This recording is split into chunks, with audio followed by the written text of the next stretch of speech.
नमस्कार सर, आज आपका बहुत बहुत स्वागत है हमारे चैनल पे। कई मुद्दे हैं सर इस समय जो सरकार और विपक्ष के बीच टकराव का इशू पैदा कर रहे हैं। सबसे पहले तो हम जानना चाहते हैं महात्मा ज्योतिबा फुले का अभी जयंती आने वाला है, उसको लेकर आपकी क्या? महात्मा ज्योतिबा फुले एक महनीय व्यक्तिमत्व था। वो ऐसा पहला आदमी था जिन्होंने समाज का विघटन क्यों है इसके बारे में भाष्य करना शुरू किया। समाज का विघटन बोले तो जाति व्यवस्था है, कई सालों से चलते आ रहे हैं। आज ही कहीं मैं पढ़ रहा था, ये लोग बोल रहे जाति व्यवस्था तो वेद पुराण उसके भी पहले से चल रही है। सिर्फ वेद पुराण जैसे किताबों में या तो गीता या तो मनुस्मृति ऐसी किताबों में उनको साचे बंद कर दिया। मैं इसमें उसको लिखित में जाति व्यवस्था को अधिकृत कर दिया, लेकिन जाति व्यवस्था तो पहले ही से थी। महात्मा फुले के ध्यान में ये चीज आ गई तो उन्होंने देखा कि जाति व्यवस्था के कारण राज्य व्यवस्था करना मुश्किल हो रहा है। समझे, आपके गांव पे हमला हो रहा है, गांव में 100 लोग हैं, उसमें से 10 ब्राह्मण है। अभी जाति व्यवस्था के कारण ब्राह्मण तो तलवार और धनुष लेके बाहर निकलेंगे नहीं, कि उनका काम सिर्फ ग्रंथ पढ़ना है, इधर दूसरों को पढ़ाना है, पूजा पाठ करना है, यज्ञ याग करना है, लड़ना उनका काम नहीं है। बचे गए वैश्य, उनको क्षत्रिय का शिक्षण तो था ही नहीं, वो लड़ नहीं सकते हैं, तो वो भी बाहर हो गए। उसके बाद आ गए शूद्र, उन्होंने हथियार हाथ में लेना नहीं है। अपने ग्रंथों के हिसाब से, जो भी बड़े बड़े महनीय ग्रंथ है उनके हिसाब से उन्होंने भी हाथ में नहीं लेना है। उसके बाद में आ गए अनटचेबल्स, वो जो हम लोग डाउन ट्रॉडन वगैरह, उन्होंने तो टच नहीं करना है किसी चीज को। तो ये ज्यादातर हमले हुए तभी संरक्षण करने के लिए सिर्फ आपके पास 100 में से 15 से 20% लोग ही थे, बाकी के 80 लोग पीछे थे, ना उनको लड़ाई में मदद कर रहे थे ना सपोर्ट कर रहे थे। उसके कारण अपने ऊपर मुगलों ने हमले किए, तुगलक फैमिली ने किए, ब्रिटिशों ने अपना राज करवा दिया। तो ये सभी चीजें ब्रॉड बेस है, लेकिन आज के तारीख में महात्मा फुले को सिर्फ ब्राह्मणों का विरोधी ये उनकी इमेज प्रोजेक्ट कर रहे हैं। वो गलत है, क्योंकि ये सभी अनाड़ी है।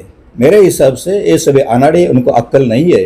पर्टिकुलर आज जो ब्राह्मण समाज है वो तो सबसे ज्यादा अनाड़ी, पढ़े लिखे बेवकूफ बोलते हैं, वो है।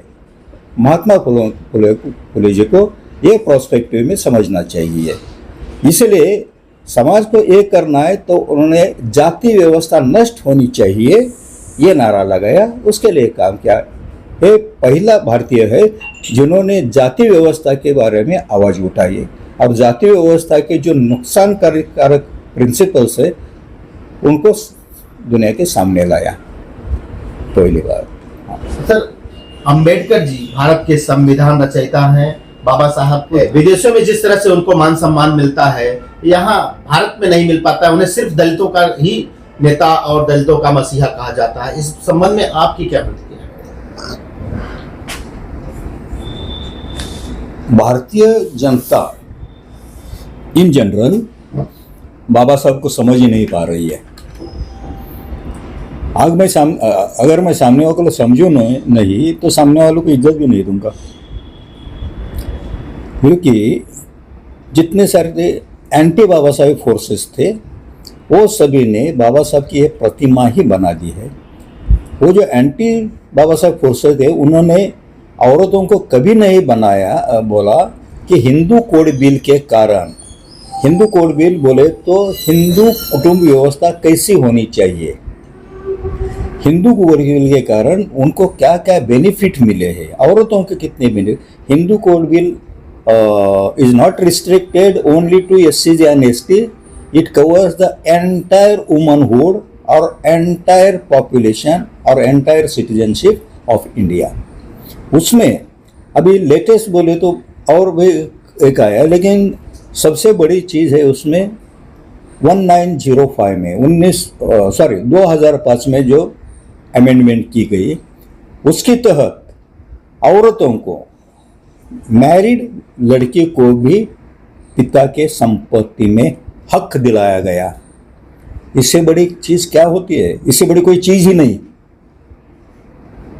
शिक्षण का प्रसार तो किया ही किया, लेकिन औरतों को उनके हक दिलवाए गए, और उनके प्रॉपर्टी में अगर जब हक मिलता है, उनके पास थोड़ी भी संपत्ति आती है, तो प्रोग्रेस तो वैसा ही होता है। तो औरतों का प्रोग्रेस ये सिर्फ बाबा साहब की ही देन है पूरे भारतवर्ष को।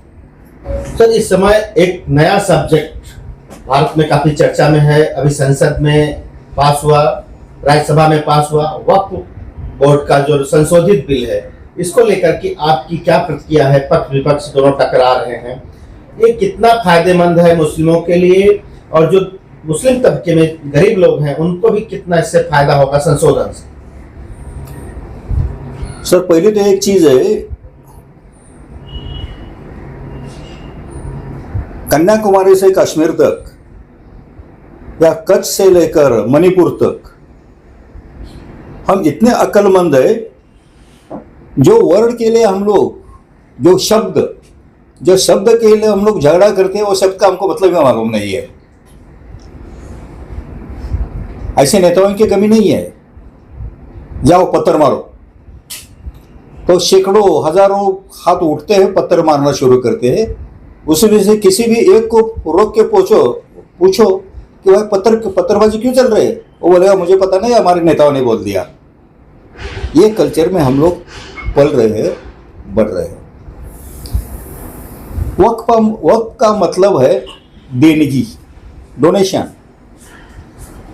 वक्फ बोर्ड बोले तो जो डोनेशंस मिले हैं उनको प्रोटेक्ट करने के लिए जो घटना बनाई गई या जो संस्था बनाएगी वो है वक्फ बोर्ड। ये तो रजिस्टर्ड बॉडी है, लेकिन उसमें कुछ रिस्ट्रिक्शन ऐसे है कि उसको अभी अपने मंदिरों में कोई भी जाके डोनेशन वगैरह कर देता है, उसे जात धर्म का कोई ये नहीं है। भले हिंदू हो, क्रिश्चियन हो, ईसाई हो, बुद्धिस्ट हो, सिख हो, कहीं भी हिंदू मंदिर में जाके डोनेशन कर देता है।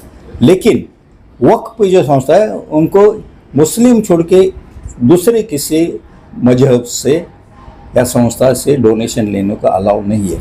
उसके कारण उसके मैनेजमेंट भी restricted to Muslim body only, और उनके ज़्यादातर मेंबर मुस्लिम हैं। अब जाहिर है मुस्लिम लोग अगर खुद के फंड्स बना के कार्य करते हैं तो कंट्रोल भी वो चाहेंगे कि अपने पास होगा। और जहाँ तक अन्य अत्याचार के संबंध है वो सभी जगह होता है। ऐसा नहीं कि हिंदुओं में दलितों के ऊपर, दलित में से गरीबों के ऊपर अत्याचार नहीं हो रहा है, या क्रिश्चियनों में गरीबों के ऊपर नहीं हो रहा, या ईसाई में नहीं हो। गरीब तो हर समाज में पिसता रहा है। इसको रंग देने की जरूरत नहीं है। मुसलमानों का है, हिंदुओं का रंग देने की जरूरत नहीं है। अच्छा, वक्फ जहाँ तक मेरा नॉलेज जाता है, उनके पास बड़ी बड़ी संस्था है, शैक्षणिक संस्था है, हॉस्पिटल्स है, बड़े बड़े धर्मदाय संस्था है, बड़े बड़े मदरसे चलाते हैं। लेकिन फिलहाल हमारे दिमाग में ये घुसाया गया है कि मदरसा बोले तो they are educating for terrorism. हमने जैसे ही पाकिस्तान पैदा किया तब से Muslim is equal to terrorism, ये इक्वेशन हुआ है। ये गलत वहमी हिंदुओं के दिमाग में से निकलनी चाहिए। हिंदुओं का ना इसमें कोई फ़ायदा है ना कोई नुकसान है। हाँ, अगर वक्फ बोर्ड ने अपने कमाई से बहुत सारी ज़मीनें खरीदी है, वो अगर गवर्नमेंट हथियाना चाहती है और दूसरी जगह देना चाहिए तो बात अलग है। मैं आपको याद दिलाऊं, जब ये अंतुले चीफ मिनिस्टर थे तभी सिद्धि विनायक मंदिर अपना एक प्राइवेट ट्रस्ट था। लेकिन जैसे अंतुल आ गए, उन्होंने उसको पब्लिक ट्रस्ट बना दिया और उसके ऊपर गवर्नमेंट का एडमिनिस्ट्रेटर भी बिठा दिया। वैसा ही शिरडी का साईं बाबा मंदिर है, वह भी प्राइवेट ट्रस्ट हुआ करती थी। गवर्नमेंट ने उसको भी कब्जे पब्लिक बना दिया और उसके ऊपर एडमिनिस्ट्रेटर बना दिया। ये कुछ नई बात नहीं है, लेकिन वो दोनों में क्या हिंदू हिंदू था। अभी यहाँ होता है कि जो अफेक्टेड पार्टी है मीन्स वक्फ बोर्ड वाले मुस्लिम है और जो करवा रहे हैं हिंदू है, इसीलिए इसको हवा दी जा रही है। जितना चाहे उतना भड़काओ उसको, कोई जरूरत नहीं किसी की। हाँ, तो महाराष्ट्र में इस समय एक नया मुद्दा बवाल मचा रहा है कुणाल कामरा का, जो उन्होंने एक गाना बनाया है, चिट्टा कसी बोल रहे हैं, या हंसी मजाक में उन्होंने एकनाथ शिंदे जी जो डिप्टी सीएम हैं उन पे कमेंट करते हुए गद्दार की उपाधि दी है। उसको लेकर राजनीतिक उठापटक को मची है, क्या उस पर कहना चाहिए? इसको तो मैं हल्के में ले लेता हूँ, बाद में मुद्दा क्लियर करने के लिए बात बोलता हूँ। हमारे बाला साहब ठाकरे जब पावर में थे, काफी साल पुरानी बात है, तभी वो स्टेज पे उनके प्रोग्राम में सोनिया गांधी की भी नकल करते थे और सीताराम केसरी की धोती छुट्टी थी उसकी भी नकल करते थे। किसी ने किस की उनके ऊपर? नहीं की ना। आज कोई गरीब आदमी कॉमेडी करके खुद का पेट पाल रहा है, और कॉमेडी में उसने क्या किया है, अभी थोड़ा सा एक ही वाक्य का विषयांतर होता है। हवाला, हवाला एक शब्द है। जब हम बोलते हैं कि अब तुम्हारे हवाले वतन साथियों, या तो भगवान हवाले, इसका मतलब क्या? भगवान और सैन्य क्या कैश ट्रांजैक्शन करते हैं? हवाला ट्रांजैक्शन नहीं करते हैं ना। तो वैसे ही गद्दार एक शब्द है। अभी शिवाजी महाराज से भी लोगों ने गद्दारी की, वो टाइम पे गद्दार माना गया। मुसलमानों को भी वो गद्दारी, हर एक को गद्दार बोले तो विश्वासघात। अगर इनको लगता है कि विश्वासघात नहीं किया था तो इनका माथा ठनकने का कोई जरूरत नहीं थी। अरे मैं गिल्टी नहीं हूँ, मैं गुनहगार नहीं हूँ तो मैं नहीं हूँ।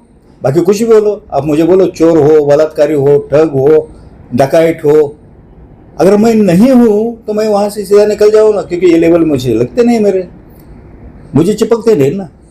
अगर मैं हूँ तो मुझे चिपकते हैं और मैं सामने वाले के ऊपर हमला कर रहा हूँ, तो उसके ऊपर हमला करके जो हमलावर है उन्होंने ये कबूल किया कि हम है।